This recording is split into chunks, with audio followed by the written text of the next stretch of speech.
think that it was Oh, incredible. I know, My amazing. God, everybody, Cobra Kai season 4. This is our spoiler video. Spoilers. And more Yeah, spoilers. lots of spoilers. We're going to spoil everything. If there's a glimpse of this season you have not yet seen, get the fuck out. Right. Because this is going to be big. We're going to talk about Go everything. watch it. Come back later. Yeah. Not that I want to push people away. We've got like 30 something subscribers. So, Yeah. but you know what? Fuck it. Stay. Just stick around. Don't worry about it. We're not going to spoil it. If you're searching for the Cobra Kai stuff and you haven't watched it yet, you're probably not bothered by spoilers anyway. Yeah, so. if you didn't watch it the second it came out, you're not really a fan. Oh my God. So all right, so if you didn't wake up early, set your alarm. Working, yeah, it doesn't matter. Doesn't matter at all. Troll. Fuck them. No, listen, seriously, it's a spoiler thing. Let's talk about it. There's so much to talk about here. Yeah.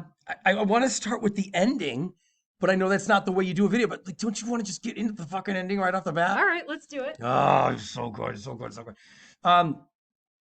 What a cliffhanger ending. I mean, there's so many cliffhangers here. I love, we shouldn't go too far with this. I'll tell you what, we'll talk about one of the cliffhanger endings, then we'll talk about the rest of it, and then we'll come back and do the endings at the end. You got to leave them on the endings. Okay. Which of the cliffhanger endings was the fucking, let's talk about the Anthony and Kenny subplot and how that ended and how that whole thing went. Let's start with that. Okay. That was amazing. Yep. I did not expect when they said Anthony has a big story arc here. Yeah, he does. For this season, I thought he would be bullied too, and that the whole thing would be like Daniel overreacting and wanting to really nip it in the bud. This was so wild.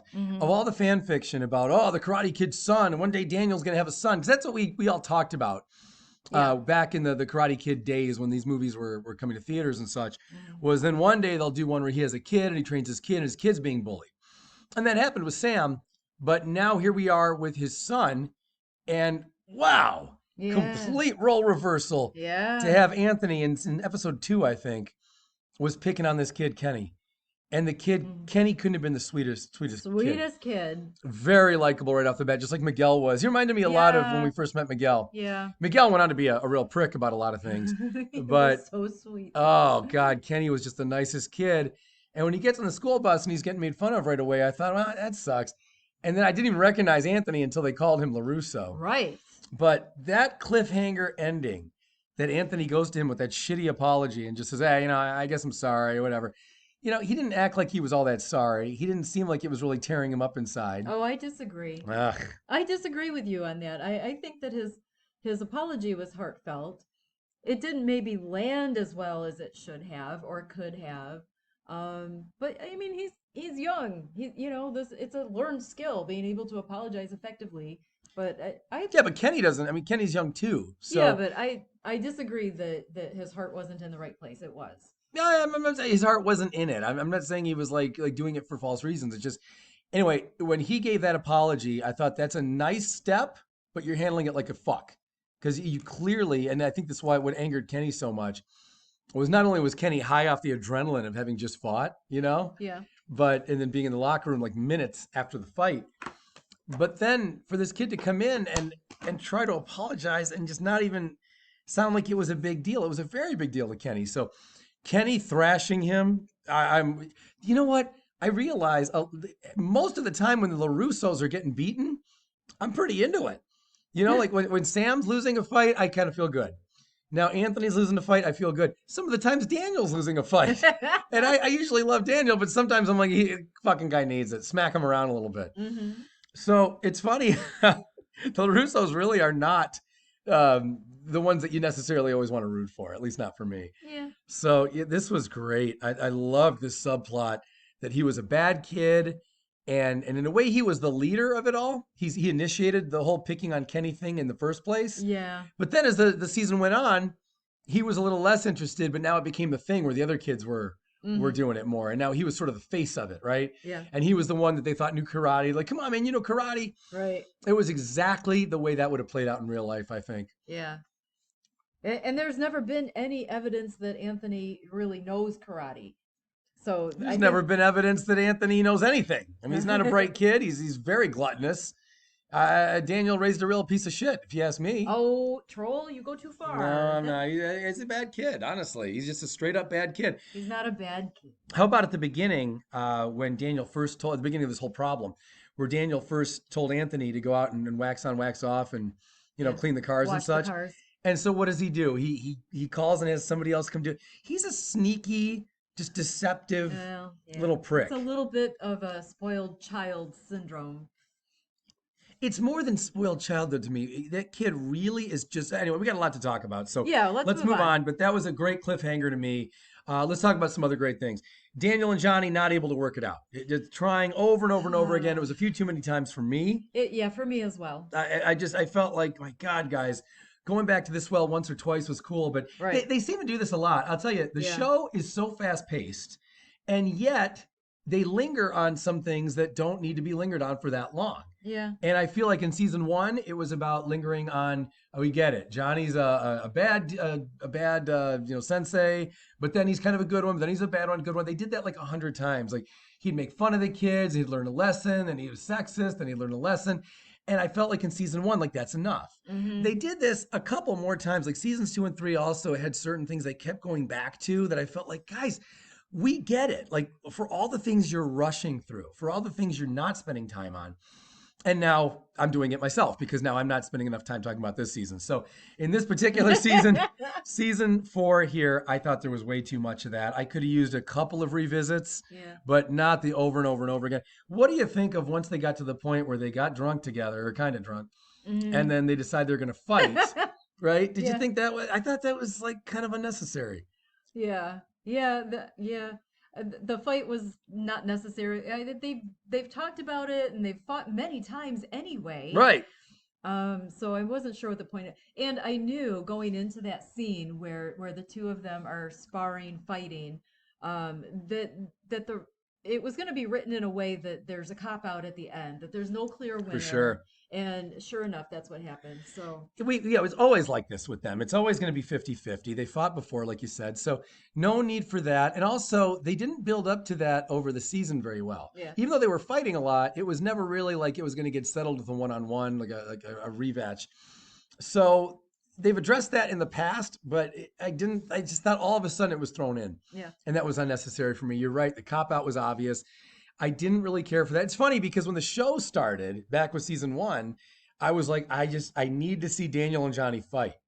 Now that we've seen it a couple times and we sort of know how it goes, Mm-hmm. now I actually was like, I don't need to see them fight in this particular season now. Yeah. Yeah. And I feel like the joke now is you crowbar in a fight with them every season. Mm-hmm. Let's talk about Stinkray. I was shocked for him to come back. Yes. Blown away that Stinkray came back. Was not expecting that. Not at all. I thought for sure he Honestly. was going to stay gone. Aisha, I was not too surprised Mm-hmm. to get a little cameo from her. I thought one way or the other that she would reappear Yeah. in some way, Yeah. for a little bit of fan service more than for storytelling. So that was nice to kind of put a bow on that a little bit. It was. It was good to see her again. But Stinkray, the first couple of minutes he was on, I didn't know where that was going. I thought he was going to Yeah. beat up the neighbor. And it's just weird because he's so naive.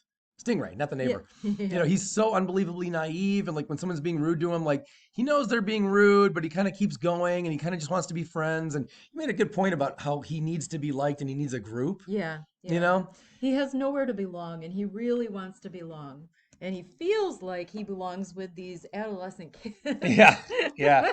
So that's probably not the right way to belong. But I was really shocked at the whole storyline with him. Yeah. I was shocked that he was there in the first place. I didn't understand why he needed to have that party. I thought that was just kind of nothing really interesting came out of the party. Yeah. They all ended up in the pool and they kind of fought, but not really fought. And I just thought, why this show again leaves so much on the cutting room floor. Yeah. There is so much storytelling that they don't get into, that they just really quickly jump over. And yet here we are wasting time with him having this big party. So that was one of my few complaints about this season, where I thought, I don't really know the point of that. Mhm. Then when he shows up to Cobra Kai, why was Kreese such an ass to him? Like Yeah, that I didn't understand that at all. the last time Kreese saw him, he was congratulating him for winning Coyote Creek in season 2. Yeah. Spoiler alert for season 2. Look, if you didn't see season 2, you certainly shouldn't have seen season 4. All right, so come on. So that was all very weird. I don't know why Kreese had to be that hard on him, especially when when that happened. I started thinking, well, maybe Kreese is getting darker and meaner now as they get closer to the tournament. Mm-hmm. No, because at the tournament he was a pussycat for some of it. Like with Tori, he's like, hey, Yeah. that's okay. She does it her way, and he was very defensive of a couple of the students. Yeah. So that didn't make much sense. So I started thinking, what is going on? Kreese is up and down, just like he's been, by the way, with Johnny. Like at the end of season 2, I don't mean to jump back too much here, but at the end of season 2, Kreese tells Johnny to get out of his own dojo. Kreese is taking it over, and he wants Johnny gone. Then season 3 starts, and now Kreese is like, "You got to come back, Johnny. Right. We need you back." And it didn't make sense, and that kind of carried over here. I still got the impression that Kreese was trying to lure Johnny back a little bit, right? Yeah, still. Yeah, and if I'm Johnny, I'm gonna go, look, dude. Did you see season 2? Because at the end of season 2, you told me in no uncertain terms, get the fuck out, and I gave up my phone, my car, and everything. So that was strange to see Kreese behaving that way once Stingray got there. But when Stingray did get there, then the Terry Silver flip was incredible. Yes. Yeah. I love this. Everybody I had love such this. an arc in this season, but the Terry Silver arc, the change in him from the beginning to the end of the season, was unexpected. Yeah, this was really brilliant writing. Yeah, I kind of went into this. Look, in a I've good loved way. Karate Kid Part 3 since '89. Okay, I was there in the theater and I loved it. So I always thought, at least there's honor among thieves with them. It Yeah. kind of makes the movie a little bit more fun for me when the bad guys aren't going to slit each other's throats. It's not like Cobra Commander, and it was Skeletor. I Hmm. like that it was the fact that they really loved each other, Kreese and Silver. So going into this season, I expected nothing different. Yeah, me too. And this is why I don't write for TV, because I would have kept them that way. I'm sure Yeah. it wouldn't have. I had the same thought about myself Did today. you really? I did. It wouldn't have occurred to me that no, no, no. The right storytelling here is to actually pull them apart at the end and to slowly, carefully build up to reasons as to why. Now, I get, look, if I didn't get so caught up in the show and just enjoying it, I probably would have stopped and thought to myself, well, they're sprinkling in these little moments of drama where, like when Terry beat up Johnny, which, by the way, how wild was that? Yeah. That was also kind of thrown in quickly, though. Yeah. I didn't see too much building to it, really. No, not at all. Just all of a sudden they're going to meet, they're going to fight, they have a quick fight, it's over. There wasn't a lot of drama surrounding it. Mm. It just sort of happened as fan service, and that's fine, but I think it could have been done better if you're going to do it. See, again, that could have been something that could have taken more time, Mm-hmm. right? I know they were in a rush to fit in all these things in this season. That deserved more time to me than all the bullshit with Johnny and Daniel over and over and over again. That was getting a Yeah, little old. yeah, that's a good I point. would have preferred a little bit more Johnny and Terry, maybe having some words when Terry showed up, Hmm. and then maybe they end up on the phone at some point in some other way and have more of a build up there. I think that would have made the season a lot better, frankly. Maybe I should write for TV. Forget what I said 2 minutes ago. But we're almost out of time here, guys. Hey, listen, if you're enjoying this, click like, make sure to subscribe, comment down below. We want to know you guys' comments. This is What did you stupid. think of the season? Yeah, tell us stuff. But in closing here, um, what do you think? Like when would Stingray? Did it make sense that Terry would pull this kind of stunt and beat up Stingray and then frame Kreese? That came out of nowhere for me. I knew that Terry was, increasingly not happy with Kreese, and it was falling apart. I did not ever anticipate he would set Kreese up the way that he did. Not never in a million years. Yeah, I honestly thought all those little glimpses of them not getting along, Uh-huh. and Terry saying, "Well, I thought this is what you wanted," after he beat up Johnny, Yeah. and then those little debates they would have about when Terry said that Kreese has a weakness too, Yeah. and then Kreese didn't like that, and then Kreese says he has a weakness. All that I just thought was just going to build to it's still a good ending for them, but maybe Hmm. now in season 5 they have some trouble. That's where Yeah. I thought we were going. Yeah. Now again, this was better. The writers are that good. Hmm. They made it. They gave us the craziest twist ending, and if they didn't do that, I can't imagine there was a better way to end this. I mean, this was an incredible ending to the season, It right? was. It was. Oh man, look, in this season in recap, I love Kenny. I think he's awesome. If he wants to beat up on Anthony more next season, I'm down for that. No, no, no. Let's not. Just devote 5 or 6 episodes to it, maybe 10. And the whole thing with Sam and Tori, Yeah. very interesting arc. I didn't really expect that, but interesting to make Tori more three-dimensional. Hmm. Everything the way they did, all the Johnny Daniels stuff. Again, a little too much of some of the same things, but it was great to see them at the end when especially when Daniels says, "Hey, he was the 2-time champ." You know, Yeah. they A do. little bit of growth for Daniel, Yeah, finally. finally, after 100 times we've seen him now.